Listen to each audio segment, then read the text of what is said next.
খুলনা বিশ্ববিদ্যালয়। খুলনায় আসলে একবার অন্তত ক্যাম্পাসে আমাদেরকে আসতেই হবে। আর এই যে ক্যাম্পাসের নতুন গেটগুলো, এটা আমি গতবার দেখিনি।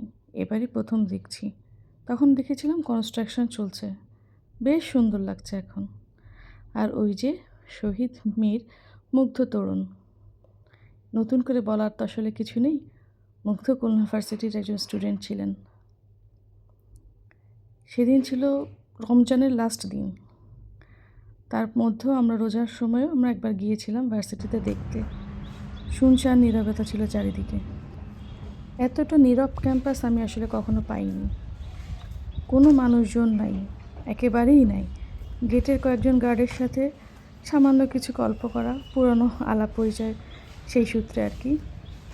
এক্স স্টুডেন্টরা আসলে শুধু ঢুকতে পারছিল, উনি বললেন, যার জন্য আসলে ক্যাম্পাসে কোনো মানুষ নাই।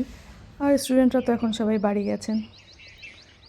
এই যে খোলা মাঠ, আমার বাচ্চারা তো খুব পছন্দ করে খোলা জায়গা, ওদের জন্যই আসলে আর আসা। জোর করছিল খুব, ভার্সিটি যাবে ভার্সিটি যাবে। এখানে আসলে আসলে আমাদের সবারই মনটা খুব ভালো থাকে, খুবই ভালো লাগে। আশেপাশে সবুজ চারিদিকটা, ভার্সিটির বাসগুলো সব চুপচাপ দাঁড়িয়ে আছে, কোনো ব্যস্ততা নেই। মাঝে মাঝে দু একটা কুকুর দেখা যাচ্ছে শুধু। এইসব জায়গাগুলো খুব পরিচিত, বহু বহু পরিচিত আমাদের।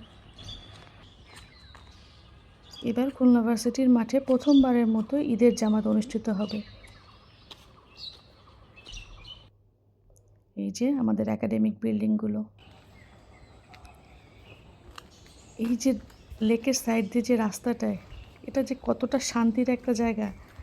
এখান থেকে শুধু শুধু হাঁটতেও খুব ভালো লাগে। ভীষণ ভীষণ রিল্যাক্সিং একটা জায়গা এটা।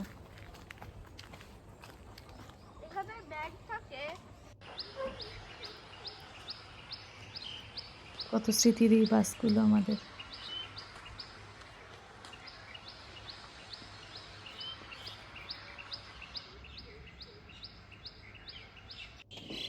আর এই যে ক্যাফেটেরিয়া এরিয়াটা, অন্য অন্যবার এসে আমরা এসব জায়গায় বসে থাকি, প্রচুর বন্ধু বান্ধব সবার সঙ্গে দেখা হয়।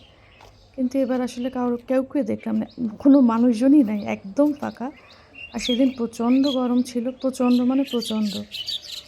ওই যে গাছে কারা যেন কয়েকটা হাঁড়ি বেঁধে দিয়েছে, ওখানেই পাখিরা এসে বসছিল। খুব সুন্দর পাখির ডাক শোনা যাচ্ছিল আশেপাশে। এবারের মতো বিদায় আমাদের ক্যাম্পাস।